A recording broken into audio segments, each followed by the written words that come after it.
이 작품을 자기들끼리 옥션에서 거래를 해. 그래서 한 1억까지 끌어올려. 뭐야? 이거 왜 1000%나 올랐어? 그래서 작업을 많이 해서 엄청 많이 팔아먹었어. 워낙 그림을 잘 팔아서 어마어마한 제국을 만든 거지. 매출이 2012년 기준으로 1조래. 아, 정희야. 오랜만이다. 이 책이 다 뭐예요? 연휴 때 추천할 만한 책이 있는지 뭐 컨텐츠 찍자 그래서 최근에 읽은 걸 정리를 좀 했어요. 다 읽은 건 아니고 이거 원래 이거는 이제 한 3달, 4달 전에 읽은 거야. 진중권의 사람 비즈니스. 이거 3권짜리거든. 인상주의 편 있고 모더니즘 편 있고 뭐 이제 포스트 모더니즘 편 있고 막 그래. 그리고 미학 오디세이는 10몇 년 전에 읽었어 내가 이거를. 최근에 와이프랑 같이 미술 공부를 하면서 와이프가 이걸 읽더라고. 그래서 이제 나도 한번 다시 쭉 읽어봤지. 내가 원래 책을 읽으면 노트에 이렇게 정리를 해요. 현대미술의 결정적 순간들 해서 1월 25일 날 정리를 한 건데 손으로 써서 정리하거든. 근데 그냥 손으로 한번 정리하거나 블로그로 쓰면 머리에 많이 정리가 되니까 이런 식으로 정리를 하는데 어쨌든 1월 달은 내가 그때 신년계획 세우면서 책을 뭐 몇 개를 쓰겠다. 10개 이상의 미술과 관련된 포스팅, 키포스팅을 할 거고요. 미술과 관련된 책을 읽어서 10개 이상의 책 속한 포스팅을 하겠습니다. 이미 4개를 넘게 썼어. 목표 달성은 어렵지 않을 것 같다. 그래서 어쨌든 책을 추천해달라고 한 사람들도 좀 많고 해가지고 해줄 이게 만한 거. 관심사에 따라 다르잖아. 막연하게 책 추천해주세요 이러면 좀 이렇게 쉽지가 너무, 않아요. 이제 너도 읽어봤겠지만 이 정재승 교수의 12발자국 이거 되게 재밌어. 정말 재밌었어. 정재승 교수님한테 사인까지 받았다 이렇게. 사인까지 받았어 정재승 교수님한테. 12발자국은 내가 옛날에 읽었었는데 책을 다시 읽어봤거든. 역시 잘 쓴 책이다. 이게 2018년에 나온 책일 거야. 근데 나오자마자 읽었었어 그때. 이 책은 정말 고등학생, 중학생이 읽어도 충분히 이해할 수 있고 20대나 30대나 10대나 누가 읽어도 이해할 수 있는 책이야. 사실 이 책을 읽고 이해가 안 가요 하면 정재승 교수님이 진짜 똑똑하신 분인 게 뭐 물리학자고 내과학자고 신경내과학자잖아. 26살에 뭐 카이스트에서 박사도 받고 이분이 정말 인문학적인 소양도 굉장히 깊어서 쓴 책들을 읽어보면 다 되게 쉬워. 과학 콘서트나 12발자국 어떤 걸 읽어도 되게 쉽게 썼거든. 그래서 간단하게 어떤 책인지에 대해 말씀을 해주시면. 정재승 교수님이 가장 관심이 있는 게 뭐냐. 왜 관심이 있겠지 뇌과학자인데. 그럼 머리에서 우리가 어떤 사고의 프로세스, 어떤 프로세스로 어떤 의사결정을 하느냐 이거에 대한 얘기야. 여러 가지 에피소드들이 있거든. 여기 보면 게임을 교과목으로 만든다면 뭐 이런 어떤 소제목들이 있고, 그리고 결핍 없이 욕망할 수 있는가 뭐 이런 3번째 발자국에서 이게 12발자국이 12개의 주제로 간략간략하게 에세이 비슷하게 쓴 거야. 근데 첫 번째 에피소드가 이건 정말 나한테도 해당되는 얘기고 모든 학생들이나 모든 이제 전문직이나 다 해당될 수 있는 얘기인데 러닝 바이 두잉이라는 말로 딱 요약될 수 있는 첫 번째 에피소드가 뭐냐면 마시멜로 탑쌓기라는 에피소드가 있어. 아주 간단하게 요약을 하면 실제로 이거 실험을 한 건데 어린 아이들에게 이걸 시켜보고 의사라든가 뭐 변호사라든가 전문직에게 이걸 시켜보고 했을 때 누가 더 성과가 좋았느냐 봤을 때 어린아이가 더 좋았다는 거야. 탑쌓는데 변호사라든가 이런 분들이 이걸 막 계획만 세우다가 결국은 막 무너뜨리고 이거 계획대로 안 되네? 결국은 나중에 건축을 전공한 사람들이 더 이제 결과가 좋았다라는 게 그걸 나중에 나오긴 하는데 어쨌든 일반적으로 우리가 어른이 돼가지고 어느 정도 공부를 하고 많이 배운 사람들이 당연히 어린아이보다는 더 이성적이고 합리적인 판단을 할 거라 생각을 하지만 어린아이가 이런 사람들보다 더 결과가 좋았다라고 하는 거는 어린아이들은 일단 계획을 세우지 않고 시도를 해보고 실패를 하면 그 실패를 통해서 보완점을 찾아서 이렇게 돼볼까 저렇게 돼볼까 뭐 한다는 거지. 그래서 결과가 더 좋게 나왔다. 물론 시간을 아주 오래 두고 하면 어른들이 더 좋게 나오겠지만 어느 정도 제한된 시간 안에 하게 되면 어린아이들이 더 좋게 결과가 나올 수 있다는 말이야. 어떤 걸 배운다라고 하는 거는 부딪혀보고 트라이 해보고 실패를 하는 부분들이 있으면 그거를 그때그때 수정해서 또 다른 이제 시도를 해보고 러닝 바이 두잉이라는 거지. 실패 없는 시도는 없잖아. 그러니까 뭐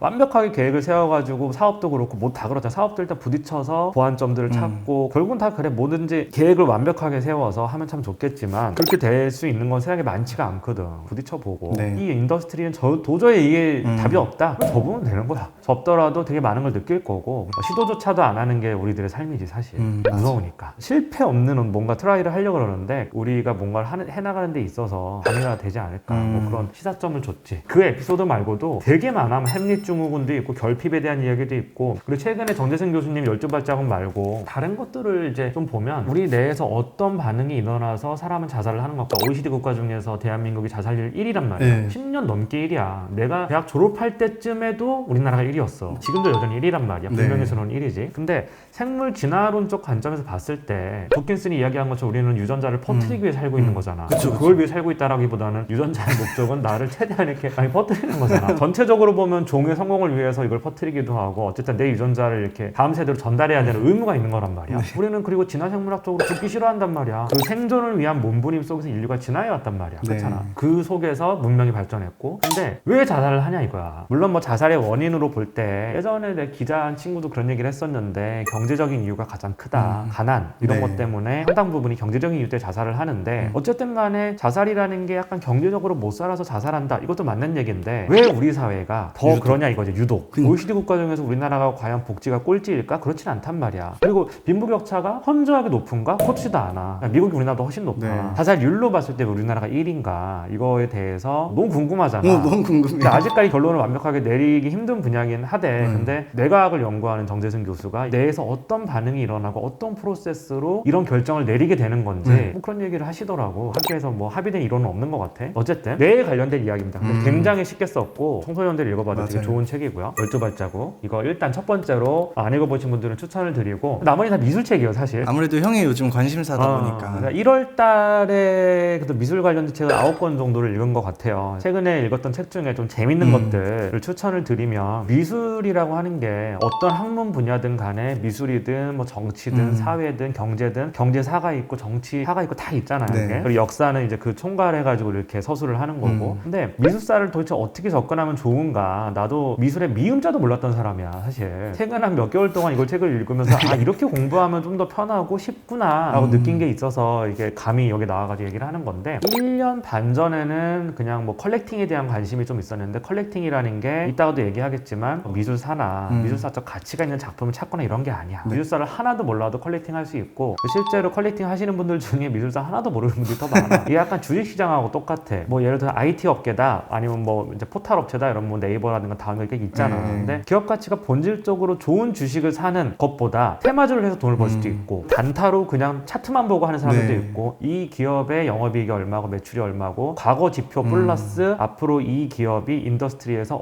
어떤 위상을 가질 것 같고 라고 분석하는 사람들도 있지만 이런 분석이 사실은 되게 본질적인 분석이잖아. 우리나라 시장에 잘 안 맞는다라고 얘기하는 사람도 많은데 어쨌든 이런 분석보다는 대중의 심리에 따라서 차트만 보면서 수급 위주로만 매매를 하시는 분들도 있어. 그런 사람들은 기업에 펀더멘털 관심이 없어. 미술도 마찬가지야. 미술 시장은 근데 주식 시장과는 좀 다르게 정보가 좀 제한돼 있고 주식 시장도 정보의 불균등이 심하잖아. 기관하고 개인하고 불균등이 심하고 하는데 그래도 주식 시장은 투자자를 보호하기 위해서 많은 정보들을 강제적으로 오픈하게 해놨고 그리고 그거를 어겼을 때는 굉장히 강력하게 처벌을 하고 주식 시장에는 그 투자자 보호를 위해서 엄청나게 많은 장치들이 돼 있는데 미술 시장 그렇지가 않아. 미술은 자기들끼리 자전거래해서 미술품 가격 끌어올려서 예를 들어 이런 거지. 이 작품이 1,000만 원이다. 아주 간단하게 예를 들어서 옛날에는 이런 작품 가격에 대한 정보가 인터넷에 공유가 안 됐기 때문에 이 작품을 자기들끼리 옥션에서 거래를 해. 그래서 한 1억까지 끌어올려. 뭐야? 이거 왜 1000%나 올랐어? 이러면서 이 작가의 작품을 미리 한 30개 정도 쟁겨놔. 그 다음에 이걸 10배로 올린 다음에 이거를 프라이머리 마켓 말고 세컨더리 마켓에서 옥션이 세컨더리 마켓인데 옥션 말고 프라이머리 받지 못한 사람들 있잖아. 프라이머리가 뭐냐면 갤러리에서 바로 주는 그 가격을 얘기하는 건데 이 사람들한테 야 이거 옥션에서 1억 정도의 경매가 됐는데 100호짜리 사이즈 그림이 너 한 6천에 살래? 진짜 이거 연가야 이러면 사람들이 눈이 뒤집어지는 거야. 그래서 작업을 많이 해서 엄청 많이 팔아먹었어. 해외 갤러리 똑같아. 근데 요즘은 그래도 인터넷으로 정보가 많이 오픈이 되고 내가 집요하게 찾고자 마음만 먹는다면 충분히 찾을 수 있기 때문에 옛날보단 덜하지. 그럼에도 불구하고 완전 경쟁 시장은 아니지만 그거에 가까운 걸 목표로 하고 있는 주식시장보다는 훨씬 더 정보를 왜곡하고 조작해서 이거를 눈탱이 치기 쉬운 시장이 미술시장이라는 거야.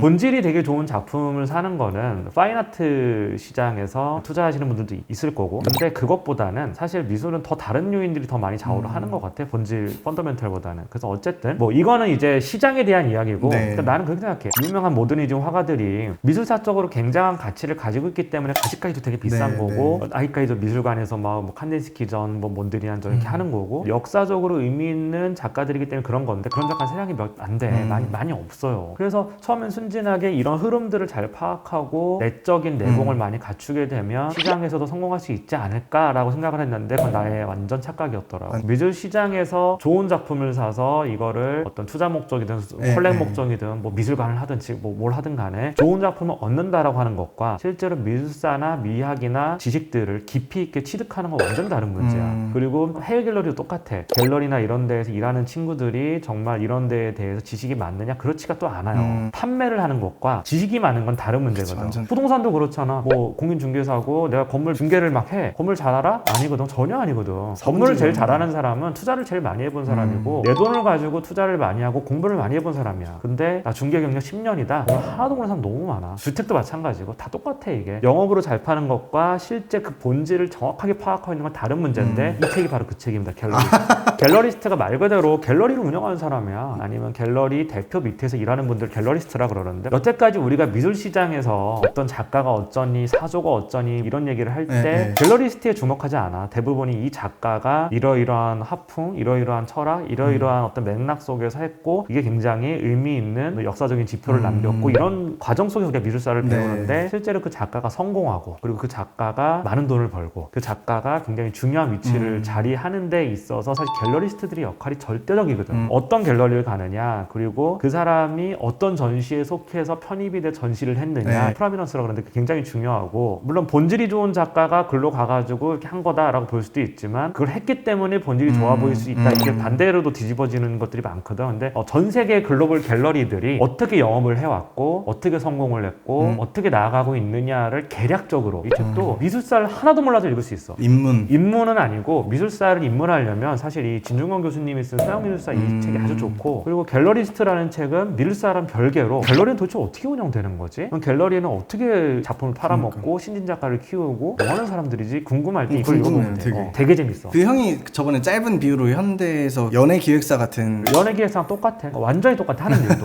오히려 옛날에 뭐 50년대 60년대 갤러리는 그래도 우리가 전통적으로 생각하는 뭐 예술을 하는 그런 느낌이 좀 있었는데 최근에 좀 빅 갤러리들을 보면 똑같아.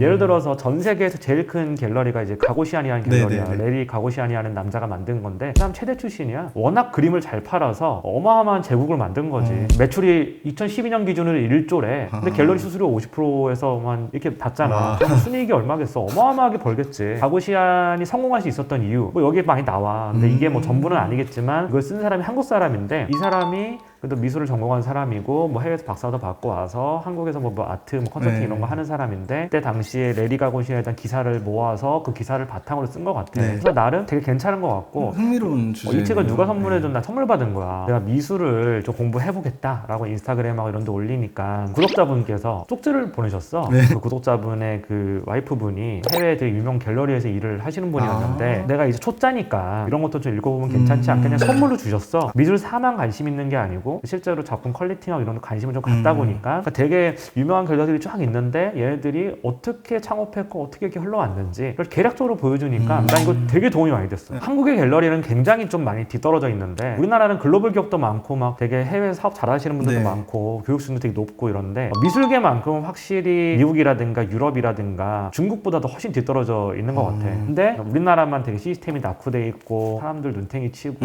막 이런 줄 알았더니 해외랑 똑같더라고. 비슷하더라고.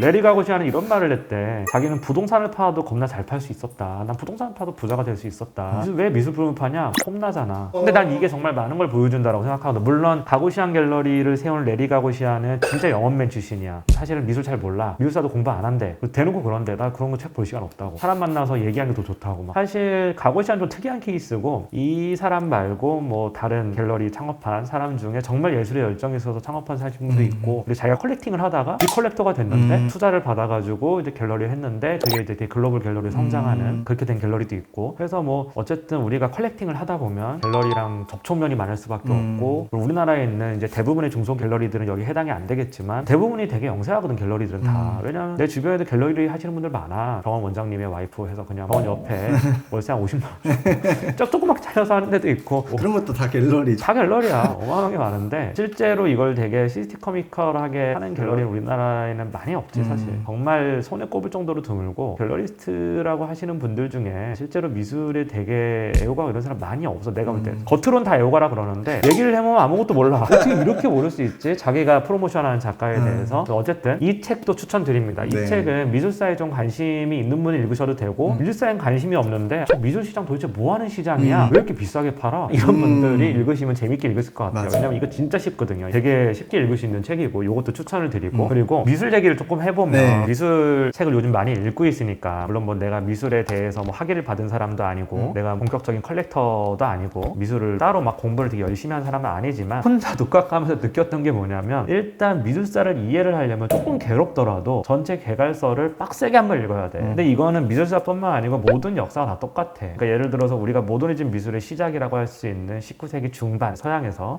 구스타프 크루베부터 시작을 하는 거지. 사실주의 미술부터 오늘날 개념 미술 그리고 개념 미술 이후의 시대, 현 동시대 미술이지. 거의 한 200년에 가까운 이 흐름들을 굵직한 줄기를 빡세게 좀 잡고 그 다음에 가지치기를 하면서 가면 돼. 그런 책으로 뭐가 좋느냐. 곰브리치 서양 미술사 이런 거 읽지 마세요. 르네상스 가기 전에 대부분 포기해요. 읽다가 아씨 이거 뭐야 이러더니 포기해버려. 그런 거 읽지 말고 생계고 먹고 사는 게 아니기 때문에 흥미 위주로 좀 읽어야 되는데 개설서를 제가 최근에 읽은 게 한 5개 정도 돼요. 김준권 서양 미술사뿐만 아니고 현대미술 결정적 순간 뭐 이런 것도 읽었었고 방구석 미술관 이것도 읽었었고 한국 현대미술은 커튼콜 발칙한 현대미술사 이것도 있었어요. 발칙한 현대미술사가 진짜 재밌어요. 이게 엄청 재밌는 책인데 그림도 거의 없고 다 글만 있는데 굉장히 재미있는데 처음에 이걸 읽으면 이해가 좀 안 되는 부분이 많을 거예요. 저자들에 따라서 친절하게 너 이거 모르지? 내가 하나하나 천천히 가르쳐줄게 해서 다 가르쳐주는 사람이 있고 이 정도는 알지 않아? 너 고등학교 나왔잖아. 그걸 전제로 깔고 이것과 이것을 다 이렇게 붙이고 연결하고 그리고 뒤에 거 앞에 거 다 붙이고 연결해서 재미있게 맛깔스럽게 이야기를 풀어나가는 책이 있는데 그 책이 이 책의 발칙한 현대미술사. 그래서 이 책은 이 진중권의 서양미술사 편이 있어요. 모더니즘 편이 있고 네. 그 이후에는 포스트 모더니즘 편이 있고 뒤에는 이제 인상주의 편이 있어요. 서양미술사를 먼저 읽고 그 다음에 발칙한 현대미술사를 같이 읽으면 여기에 안 나왔던 내용들 중에 보충되는 것도 많고 그리고 이건 재밌는 게 뭐냐면 생생하게 많은 인터뷰들과 그리고 약간 문학적인 글들이 많아. 서양미술사는 정말 개괄적인 흐름을 이어주면서 굉장히 친절하게 꼼꼼하게 설명해주고 아무리 어려운 내용이더라도 이 책은 그냥 곰곰이 앉아 생각해보면 다 이해할 수 있는 책이야. 그 다음에 이걸 읽으면 진짜 재밌구나 이렇게 읽을 수 있어요. 그 다음에 커튼콜 한국 현대미술 이거는 쉬워요. 미술에 대해서 아무것도 모르고 배경 지식도 없는 사람이 읽어도 쉽게 이해할 수 있어요. 작가별로 예를 들어 김한기 있으면 김한기가 언제 태어났고 이런 작품을 왜 그렸는지 그리고 언제 돌아가셨는지 네. 뭐 그 정도 내용. 어떻게 보면 이 책은 얄팍해요. 사실 한 작가당 몇 페이지 할애를 안 하기 때문에 그 작가가 살았던 시대를 깊이 있게 이해하기 힘들고 그 작가의 작품 세계를 이해하기가 쉽지가 않아. 근데 이걸 읽어보고 김한기에 대해 더 알고 싶다. 그런 어떤 지표 역할을 해줄 수 있는 것 같아. 그리고 흥미 위주기 때문에 블로그에 포스팅한 거 정도의 수준이긴 하지만 대중들에게 읽히는 책을 쓰기에 쉽게 쓴 것 같아. 이 책도 나는 추천을 드리고요. 또 하나는 방구석 미술관인데 내가 이거를 감히 이렇게 얘기를 될까 싶은 생각도 있는데 그냥 가감없이 얘기를 하면 자화자찬 글. 첫 번째로 이 책이 좋은 책이 난 아니라고 생각하는 게 단색화 화가들 돈 띄우기 위해 자화자찬한 부분들이 없지 않아 많고 두 번째로는 분명히 어떤 부분에 대해서는 비판할 수 있는 소지도 있을 텐데 그런 게 전혀 없고 세 번째로는 시대상에 대해서 정리가 되게 부족하고 시대상에 대해 정리가 왜 부족하냐면 이 사람들이 어떻게 떴고 어떤 전시를 했고 어떻게 만났고 어디에 출품했고 이런 얘기는 되게 많은데 이 작품이 왜 이 시대에서 이렇게 나왔고 그것들이 어떤 사회적 의미를 갖고 있는지에 대한 설명이 되게 부족해. 근데 그럼에도 불구하고 추천하시는 이유는? 추천 안 해. 안 그럼에도 하시구나. 불구하고 이 책을 왜 들고 나왔냐면 우리가 만약에 단색화에 대해서 공부해보고 싶다라고 하면 여러 가지 책들이 나와 있긴 한데 알아듣기 쉽게 쓴 책이 많이 없어. 근데 이 책도 마찬가지. 읽어보면 대변 좀 많은 것 같아. 내 생각에는. 앞뒤 논리가 안 맞아. 뭔가 안 맞고 말도 되게 장황해. 약간 미술에서 글쓰기 하는 사람들이 좀 현학적으로 쓰는 경향이 확실히 있거든. 알아들을 수 없게. 근데 과연 이 사람들이 이걸 이해하고 있을까? 라는 생각이 드는 그런 글들을 많이 쓰지. 읽다 보면 좀 짜증이 날 수도 있고 왜 70년대에 이런 단색화 흐름이 일어났을까? 개략적으로 살펴볼 수 있는 책이어서 네. 궁금하신 분들은 이 책과 더불어서 다른 책들 좀 찾아봐서 읽으면 좀 좋을 것 같고 되게 아쉬운 점은 미술 쪽은 미술계 내에서의 어떤 내적 논리에 의해서만 글을 쓰는 사람들이 되게 많거든. 그런 것들이 사실은 공감을 불러일으키기가 좀 쉽지 않지. 그래서 어쨌든 궁금하신 분은 읽어보시면 되고요. 네. 두 번째로 1945년 이후 한국미술이라는 책이 있어요. 학술 플러스 대중들을 위해 쓴 책인데 이 책은 진짜 괜찮아요. 이 책은 가독성이 일단 첫 번째로 좋고 두 번째로는 1945년부터 본격적으로 한국 현대미술이 추상으로의 길을 걸어갔던 5.17년 이후의 일들을 쫙 쓰는 거야. 시대적인 맥락에 대해서 되게 많이 고증을 좀 한 부분들이 있고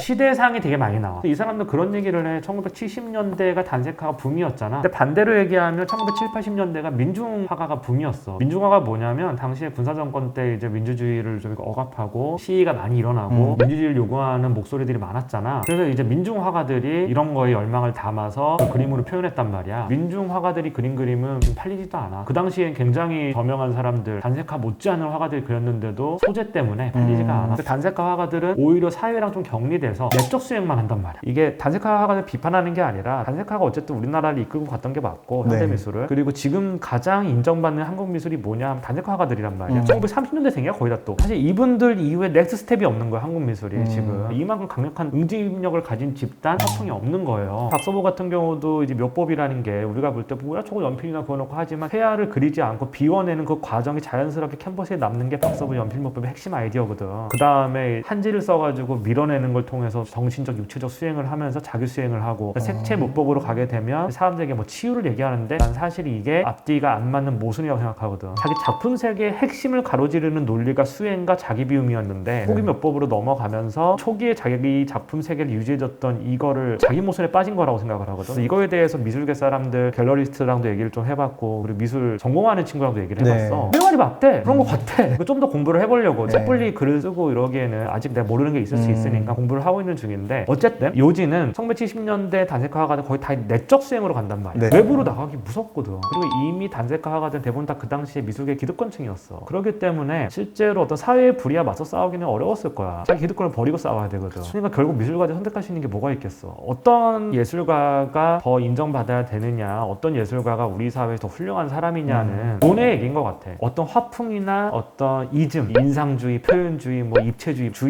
이즘이라고 그러잖아. 이즘이 한 사회의 패러다임으로 자리 잡고 하나의 패러다임은 아니더라도 패러다임과 패러다임이 싸우는 거겠지. 미술은 항상 그렇게 발전해왔거든. 그 이즘이 자리 잡는 게 과학이나 이런 데에서는 확실한 어떤 과학적 근거와 논리를 가지고 이걸 깨부시는 거잖아. 근데 미술은 약간 달라. 미술의 그 이즘을 만들어 나가는 거는 작가의 역량이라든가 시대의 어떤 호응이라든가 그런 것도 분명히 있지만 전시가 만드는 부분도 있거든. 그래서 그걸 다룬 게 이겁니다. 현대미술의 결정적 순간들. 여기 부제를 보면 전시가 이즘을 만들다라고 돼 있어. 서양 미술사를 예로 들었을 때 고흐라든가 인상주의, 나중에 표현주의 되게 많은 주의가 나와. 그 많은 주의에 가담했던 많은 화가가 나와. 그 화가들이 서로 조우하고 서로 교류하고 서로 비판하고 서로 싸우고 막 이런 과정들이 미술사를 만들어간 건데 그 이즘이 어떻게 형성이 됐고 어떤 식으로 전시를 해서 그게 어떤 사회의 주요 담론 또는 주요 흐름으로 자리 잡는지를 전시를 통해서 조명한 책이야. 그러니까 예를 들어서 모던 회화의 어떤 출발점이라고 할 수 있는 게 1823년에 마네가 이제 올랭피아랑 이런 걸 들고 나와서잖아. 풀바디의 점심 식사랑 올랭피아 이런 걸 딱 들고 나왔어. 사람들이 엄청 비판해. 야, 이게 뭐야? 막 이러면서. 어쨌든 되게 센세이션했거든. 그게 굉장히. 그 다음에 이제 아카데미 미술에 반대하는 그런 모임들이 생기게 되고 아카데미 미술, 보수적인 미술이지. 관 중심으로 하는 그 아카데미 미술에 수상도 하고 입상도 하고 한단 말이야. 그럼 입상을 하기 위해서는 관에서 요구하는 보수주의자들이 요구하는 그 미학 기준에 철저하게 따라야 되는 건데 이걸 뒤집어 엎고 싶어 했던, 뒤집어 엎어야 된다고 생각했던 사람들끼리 뭉쳐 또. 지들끼리 막 전시를 해. 그게 바로 살롱, 뭐 앙대팡탕, 뭐 살롱 도톤 막 이런 전시들인데 1905년에 살롱 도톤에서 마티스가 자기 그린 파란색, 초록색, 빨간색 막 이렇게 해가지고 초상화를 딱 그리거든. 그게 이제 피카소한테도 굉장히 큰 영향을 줬고 그게 이제 야수주의의 시작이었거든. 그러니까 그런 식으로 어떤 전시들이 생겨나고 반발로 전시가 생겨났든 전시에서 어떤 화풍이나 어떤 운동을 하는 사람들이 와서 전시를 함으로써 새로운 운동이 또 형성이 되고 새로운 흐름이 형성이 되고 그 전시를 둘러싼 이야기를 담고 있는데 이 책은 나쁘지 않은 책이야. 근데 아무런 배경 지식 없이 이 책을 읽으면 화풍이 나올 겁니다. 서양 미술사를 전반적으로 쉽게 마사지를 할 수 있는 진중권 교수의 책을 읽고 그 다음에 이제 발칙한 현대미술사도 읽고 어느 정도 좀 틀이 잡히면 이런 책을 읽으면 재밌게 또 읽을 수 있는. 지금 추천해 주신 게 어쩌면 약간 연결이 이렇게 쭉 되니까 이 순서대로 참고하시면 될 것 같아요. 그치. 미학 오디세이도 그것도 읽어봤으면 좋겠어요. 미술사랑 미학은 다릅니다. 미학은 미술과 관련된 이제 철학적인 사유를 좀 하는 거를 미학이라고 그러고 이건 옛날에 읽은 책인데 진중권 전 교수가 책은 진짜 잘 써. 정치적인 어떤 이념 이런 거 다 떠나서 미학자로서 이 미학책은 난 되게 쉽게 누가 읽어도 쉽게 이해할 수 있게 잘 쓴 것 같아. 미학 오디세이, 진중권의 서양 미술사 같이 읽으면 굉장히 좀 시너지가 날 거라고 생각해. 마지막으로 그냥 이거는 머리맡에 두고 자기 한 10분, 20분 전에 가볍게 읽으면 되는 책입니다. 난 잘 썼다고 생각해. 이게 유럽의 현대미술관이라는 책인데 오르쉐나 루브르처럼 되게 유명한 미술관 뿐만 아니라 미국에 되게 숨겨져 있는 미술관들이 왜 이게 생겨났고 그 창립자는 어떤 마음이었고 당시에 이 미술관의 특징은 뭐고 굉장히 저자의 주관적인 관점에 쓴 건데 왜 내가 추천하냐면 이 미술관 가보고 싶다 이런 느낌을 좀 많이 받았거든. 요즘에 코로나 시대에 우리가 여행도 못 가고 답답한 시대에 살고 있는데 이걸 읽으면서 내년에 꼭 코로나가 풀리기를 연휴 때 읽을 책과 미술 관련된 책 추천을 이렇게 드립니다. 혹시나 구독자분들께서 미술 관련된 책인데 이거는 진짜 좋은 책이다 꼭 읽어봤으면 좋겠다는 추천 좀 해주시고요. 요즘에 나갈 일이 별로 없어서 진짜로 퇴근하고 집에 와서 책만 읽었어. 그러니까 한 달에 9권을 읽게 되더라고. 어쨌든 독서를 하는 연휴가 되시길. 네, 저도 연휴 동안 책을 좀 많이 읽겠습니다.